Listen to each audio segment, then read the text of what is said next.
Dua kelompok pemuda terlibat aksi baku hantam di depan Masjid Raya Jakarta Islamic Center Koja, Jakarta Utara pada Senin 11 Maret.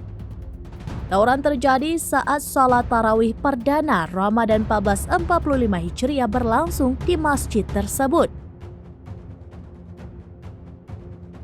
Dalam video yang diterima terlihat sejumlah remaja menyerang kelompok lawannya menggunakan tangan kosong. Melansir Tribunnews.com, pemilik warung dekat lokasi, Tati, mengatakan dua kelompok pemuda saling serang menggunakan benda tumpul, seperti batu bata, kayu, hingga kursi-kursi plastik di lokasi. Selain itu, para pelaku juga memasuki area masjid untuk menyerang lawannya saat sholat tarawih sedang berlangsung. Tawuran berlangsung begitu cepat, di mana para pelakunya bermodalkan tangan kosong dan benda-benda tumpul untuk menyerang lawan. Imbas peristiwa ini, petugas masjid pun menutup gerbang untuk mengantisipasi pelaku tawuran kembali memasuki area masjid.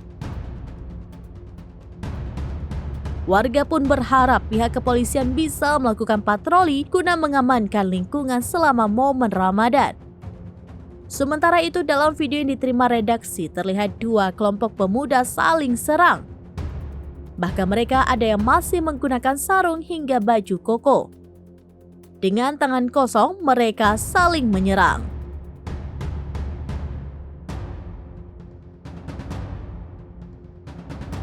Download Tribun X sekarang, menghadirkan lokal menjadi Indonesia.